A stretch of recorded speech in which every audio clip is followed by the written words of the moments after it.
เจอมดแดงนี่ดันปลาตามขอบนี่ว่าอะไรสิไทยแต่ว่ามดแดงเพื่อนเอ้ย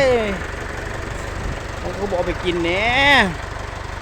นั่งรถจะบ่ได้หูใส่รถปัญญาดิเรียกว่าเต็มรถเลย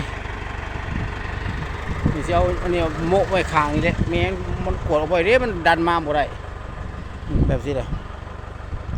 กดลงคลองนี่ก็สิไทยถึงริมป่าสวนปาล์มเป็นตะลุยขนาดสวนปาล์ม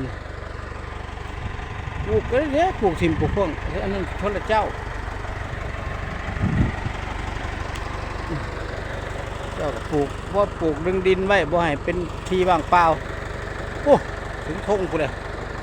หลายไรอยู่ลุยต่อ